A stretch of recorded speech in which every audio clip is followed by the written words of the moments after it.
Liverpool 1, Sheffield United 0. Henderson to the rescue. Not fucking Jordan though. Not Jord. Don't get twisted, innit? Because I don't know what Jordan's doing out here. I'm tired of this midfield, bruv. I'm frustrated. Even though we won this game, 3 points in the bag, everyone's saying rare, this and that. What is our midfield doing in terms of creativity, bro? I know I must be getting vexed. People thinking, hold on a minute, we got 3 points, why is this guy angry? Listen, I'm just getting frustrated every single time we go into these games. We want to unlock teams. We want to see something else from not just the strikers, and nothing's happening. What? Do you agree with me or what? 100%. Jordan Henderson, like I said, it's harsh, yeah, to sit here and be like, oh, yeah, he's shit. Because he's not. Obviously, he's not. He's a good player, yeah? But in games like this, it's crying out for just that little bit of spark, just that little bit of creative spark. Just do something a little bit different. He's just going to give you that hard work. But that only gets you so far.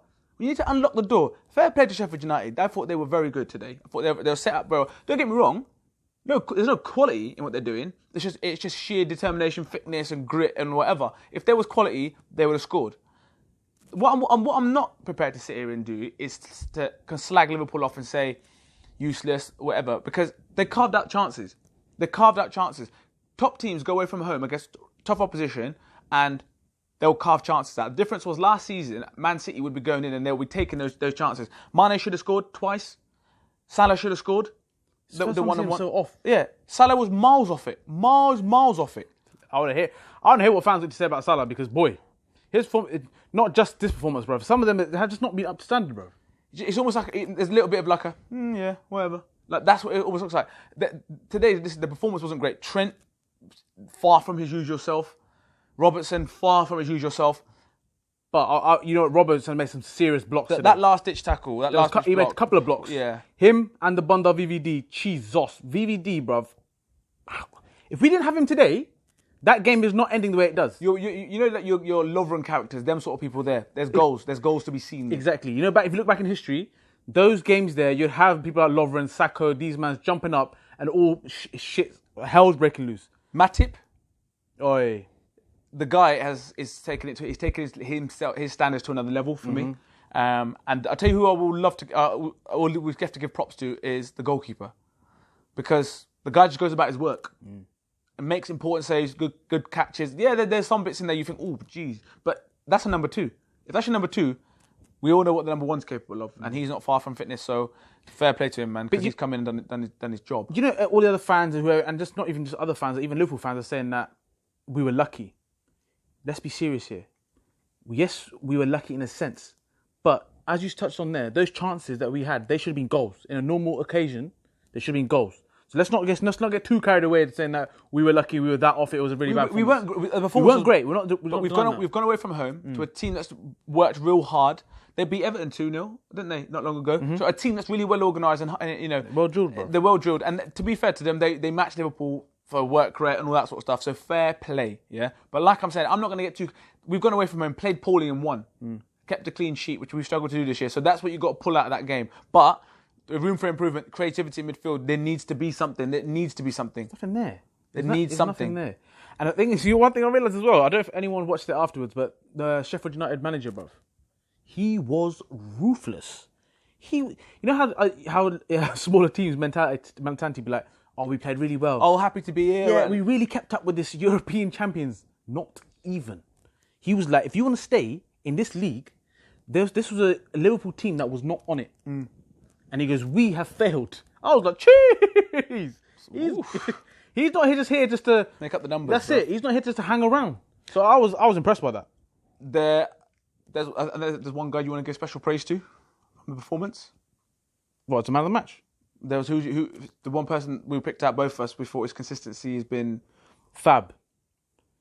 But ever since he hit those peaks that we first didn't think that could exist. I didn't know not even exist. I just thought to myself, we've been sold a dud. I thought this guy's actually can't play. He looked like he couldn't kick a ball. Yeah. But since then, his level of consistency is just every single week. Like, we always praise the Bunda VVD. Obviously, he was head and above the rest. But if he didn't have his companion there above... I spoke to a Man United fan in the week, and obviously, you know, he goes, if there's one player I could take from Liverpool, he goes, it wouldn't be one of those front three. He goes, although Firmino makes you lot tick and he's great, he goes, but for what Manchester United need, he goes, Fabinho is perfect. He goes, they need someone in midfield who can do what he does. And we kind of take it for granted a little bit. Him and Wijnaldum, Wijnaldum, listen, you got to buy a ticket to go score. Listen, they had luck in the way that the chances that we didn't take. And they had a little bit of luck go against them. Listen, if Sheffield United got a point out of that game, you couldn't sit here and be like, they didn't deserve something because they worked real hard. But Liverpool have to be critical. And if Liverpool have got aspirations of winning a championship, look at Man United of old. Chelsea of old. City of now. They will go to them teams, yeah. They will take those chances because they're clinical. That's it. Job done. Move on to the next one. There wouldn't be no scares, no nothing. So Liverpool, we've played poorly, we've won. That's the positive of it. Unbeaten, great. We've had 2 away games in the league and won them both. Ugly as well. Which is ugly, which is great position to be in. But listen, you can only ride your luck so many times. You know what I mean? Play that badly and get away with it. And I think last to finish up on is I think people getting frustrated with this topic anyway is VAR. Was it there today? Was it even existent? When is it? Just pick and choose when you want. Because for me, that Mane one, someone, you like you say, whoop whoop whoop whoop. But the thing is, with what frustrates me with it is that players are damned if you do, you're damned if you don't. Because if Mane didn't make no fuss about that, right? So that would suggest, but he's also lost his footing, so you probably can't tell. So, but if a player makes a meal out of that, people are like, simulation, diving. But then if he doesn't make any case for it, then they won't even look at VAR. So the referee probably thought no. Even the commentators were like, I can't understand how there's nothing's been given there. So again, it's not begging or anything like that. I'm just saying, if you're going to introduce VAR, there's got to be some level of consistency. You have to make a case for it? You have to appeal to the referee before it gets even looked at? It doesn't make any sense to me. I just don't get it. Mad. So on to the next one. You know what I mean? We're on Champions League. I think it's on Wednesday. Salzburg, yeah. It's on Wednesday. So we keep rolling through. We keep getting these 3 points, and now we just watch to see if Everton win. Come on, man. Everton ain't gonna do no goddamn favor, bro. And also, listen, Liverpool need a big performance for Salzburg. So yeah. So let us know your take on this game and our opinions on that. Until then, don't forget to share, like, subscribe, and comment. Peace.